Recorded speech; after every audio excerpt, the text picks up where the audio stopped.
তোমাদের আবারও AG technical channel পক্ষ থেকে সকলকে স্বাগত জানিয়ে আজকে নতুন ট্রিক শুরু করছি।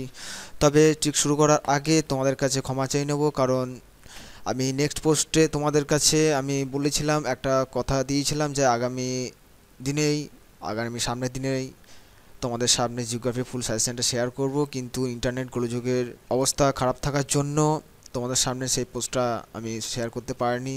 তাই নিজেকে অনেকটা দুঃখিত মনে করছি। সো তবে যাই হোক, আজকে তোমাদের সামনে আমি সেই সাজেশনটা শেয়ার করব, জিওগ্রাফি ফুল সাজেশন একাদশ শ্রেণীর, যেটা আমাকে অনেক ছাত্রছাত্রী বন্ধুবান্ধব বলেছে যে যাতে ওটার আমি ফুল সাজেশনটা করে দিই, যাতে তাদের পড়তে সুবিধা হয়। আর সময়ও খুব একটা বেশি নেই, আর কয়েকটা দিন পরেই তোমাদের পরীক্ষা। আমি জানি তোমরা বাড়িতে মনোযোগ দিয়ে পড়াশোনা করছো, সেটাও আমি জানি। তো যাই হোক, তবুও আমি তোমাদেরকে সবসময় সাহায্যের হাত বাড়িয়ে রেখে দিয়েছি, যাতে তোমাদের সকলেরই খুব সাহায্য হয়, ভালো হয়। সো আমি আর কথা না বাড়িয়ে আমি মূল পোস্টে চলে যাব। তবে পোস্টে যাওয়ার আগে লাস্ট যে কয়েকটা কোয়েশ্চেন আমি দিয়েছিলাম, যে ভূগোলের যে কয়েকটা সাজেশন দিয়েছিলাম, এটা তোমরা জানো যে এই কয়েকটা সাজেশন দিয়েছিলাম, তার মধ্যে থেকে যেটা এবারও দিচ্ছি সেটা হচ্ছে প্রাকৃতিক ভূগোলের শাখাগুলি। এগুলো তো থাকছেই, পৃথিবীর উৎপত্তি সংক্রান্ত যে কোনো একটি মতবাদও থাকছে, প্যানজিয়া কি এটাও থাকছে, এটাও খুব ইম্পর্টেন্ট। পাত অভিসারী চলন বলতে কী বোঝো, এটাও ইম্পর্টেন্ট। ক্রান্তীয় অঞ্চলে মৎস্য শিকার আরোহণের সমস্যাগুলি কি, এটাও ইম্পর্টেন্ট। এবং নাতিশীতোষ্ণ অঞ্চলের সামুদ্রিক মৎস্য শিকারের উন্নতিরও কারণগুলি কি, এটাও ইম্পর্টেন্ট। জলবিভাজিকা এগুলো ইম্পর্টেন্ট, লৌহ আকরিক এগুলো তো যেগুলো দিয়েছিলাম সেগুলো তো আছেই, তার সাথে আমি কিছু অ্যাড করছি। তবে এখানে কোনো চ্যাপ্টার ওয়াইজ আমি অ্যাড করবো না, ডাইরেক্টলি আমি কোশ্চেনগুলো বলে যাচ্ছি, তোমরা একটু কালেকশন করে নিও, আমার কথাগুলো মন দিয়ে শুনো, প্রথম থেকে শেষ পর্যন্ত ভিডিওটা তোমরা দেখতে থেকো। সো প্রথমে যেটা কোশ্চেন আছে সেটা হচ্ছে বাস্তুতন্ত্র কাকে বলে, বাস্তুতন্ত্রের উপাদানসমূহ আলোচনা করো। এটা খুবই ইম্পর্টেন্ট কোশ্চেন, যে বাস্তুতন্ত্র কাকে বলে, বাস্তুতন্ত্রের উপাদানসমূহ আলোচনা করো। এরপরে চলে যাচ্ছি যে বাস্তুতন্ত্রের শক্তি প্রবাহ বলতে কী বোঝো। এটা খুবই ইম্পর্টেন্ট, এটা এবছর আসার খুবই চান্স আছে, যে বাস্তুতন্ত্রের শক্তি প্রবাহ ব্যাখ্যা করো, বা বাস্তুতন্ত্রের শক্তি প্রবাহ একমুখী কেন। খাদ্য শৃঙ্খল কাকে বলে, খাদ্য শৃঙ্খলের গুরুত্ব কী, এটা ইম্পর্টেন্ট। বাস্তুতান্ত্রিক ভারসাম্য বলতে কী বোঝো বা কাকে বলে, বাস্তুতন্ত্রের ভারসাম্য নষ্টের কারণগুলি কী, বা বাস্তুতন্ত্রের ভারসাম্যহীনের কারণগুলি কী তা ব্যাখ্যা করো। ইহা কিভাবে রক্ষা করা সম্ভব। লেন্সম্যানের 10% মানে 10% সূত্রটি আলোচনা করো, যেটা খুবই ইম্পর্টেন্ট, যে লেন্সম্যানের 10% সূত্রটি আলোচনা করো, বা 10% সূত্রটি আলোচনা করো। জীবমণ্ডল বলতে কী বোঝো, বাস্তুবিদ্যা বা ইকোলজি বলতে কী বোঝো, খাদ্য শৃঙ্খল কী শর্ট কোশ্চেনের জন্য, ইকোটোন কী বা ইকোটোন কাকে বলে শর্ট কোশ্চেনের জন্য। এরপরে কোশ্চেনটা হচ্ছে যে বিগ ব্যাং থিওরি কী বর্ণনা করো। এটা বড় কোশ্চেন আসতে পারে, বা আসতে পারে যে নীহারিকা মতবাদ কী, একটা বড় কোশ্চেন, খুবই ইম্পর্টেন্ট, যে পৃথিবীর অভ্যন্তরভাগের গঠন বর্ণনা করো।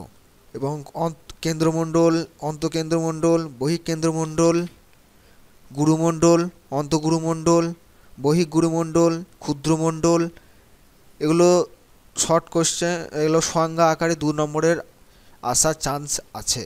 ভূত্বক বা শিলামণ্ডল, শিয়াল, সীমা, বা একটা ইম্পর্টেন্ট কোশ্চেন, যে শিয়াল ও সীমার মধ্যে পার্থক্য নিরূপণ করো, এটা চলে আসতে পারে। আর তোমাদেরকে যে কোশ্চেনটা আসুক না কেন, তার সাথে একটা জিনিস অ্যাটাচ করতে হবে, যে তার পাশে ছবি যদি ভূগোল শাস্ত্রে যদি দেওয়া হয় তাহলে খুবই ভালো হয়, কারণ ভূগোল দিলে ফুল মার্কসটা খুব সহজেই পাওয়া যায়। শিয়াল সীমার মধ্যে পার্থক্য। অ্যাস্থনোস্ফিয়ার বা গুরুমণ্ডল বলতে কী বোঝো, চিত্রসহ আলোচনা করো, হয়তো দিয়ে দিতে পারে। জর্জ হেনরি গ্র্যাটের সমস্থিতি মতবাদটি ধারণা দাও বা সবিস্তারে ব্যাখ্যা করো। খুব ইম্পর্টেন্ট কোশ্চেন, যে জর্জ হেনরি গ্র্যাটের সমস্থিতি মতবাদটি আলোচনা করো।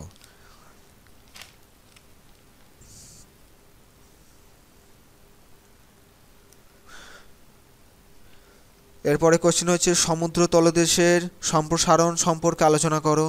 খুব ইম্পর্টেন্ট কোশ্চেন। এরপরে যেটা কোশ্চেন ইম্পর্টেন্ট সেটা হচ্ছে যে অগ্ন্যুৎপাতের কারণগুলি আলোচনা করো। কি কারণে অগ্ন্যুৎপাত ঘটে, বা অগ্ন্যুৎপাতের সুফল ও কুফলগুলি আলোচনা করো। প্রতিসারী পাতসীমানা, অভিসারী পাতসীমানা বা নিরপেক্ষ পাতসীমানা, এই তিনটের মধ্যে পার্থক্য চলে আসতে পারে বা সংজ্ঞাও আসতে পারে।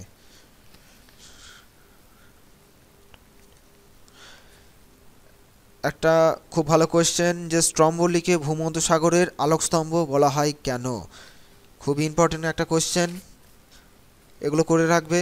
এরপরে খুব ইম্পর্টেন্ট টিকা আসার জন্য যে সুনামি টিকা চলে আসতে পারে। একটা বড় কোয়েশ্চেন যে নবীন ভঙ্গিল পার্বত্য অঞ্চলে প্রায় ভূমিকম্প হয় কেন, একটা বড় কোয়েশ্চেনের জন্য এটা খুবই ইম্পর্টেন্ট। এরপরে চলে যাচ্ছি সংজ্ঞা 2 নম্বর, যে রিক্টার স্কেল বলতে কি বোঝো বা কাকে বলে। সমস্থিতি কি, সমস্থিতি প্রবক্তাকে, ভূত্বক ও গুরুমণ্ডলের মধ্যে পার্থক্য, সোপান চুক্তি কাকে বলে। 2 নম্বরের কোয়েশ্চেন ম্যাগমা ও লাভার মধ্যে পার্থক্য, ক্যালোডেরা কি, শর্ট কোয়েশ্চেন। যে একটা বড় কোয়েশ্চেন ইম্পর্টেন্ট যে ভারতের কৃষিতে জলসেচের প্রয়োজনীয়তা আলোচনা করো। ভারতের কৃষিতে জলসেচের প্রয়োজনীয়তা আলোচনা করো।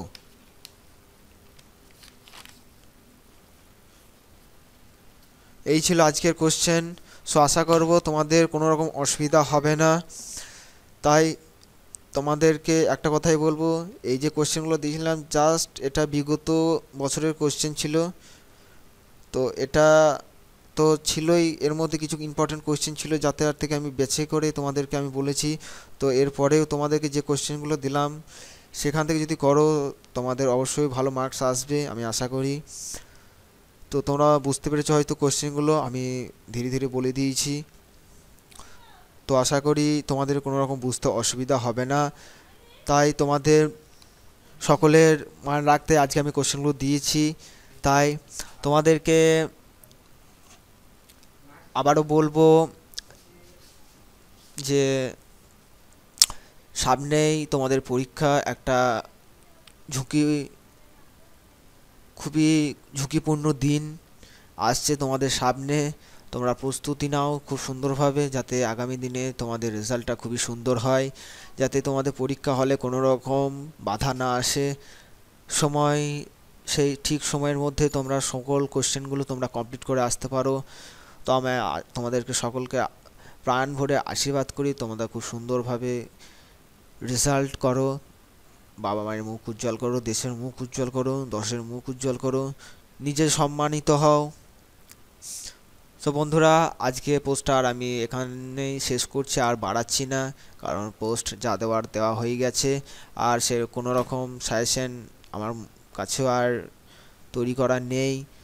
সো যাই হোক, তোমরা সকলে খুব ভালো থেকো, মন দিয়ে পড়াশোনা করো। আজকের মতো পোস্টটা এখানে সমাপ্ত করছি। জয় হিন্দ, বন্দে মাতারাম।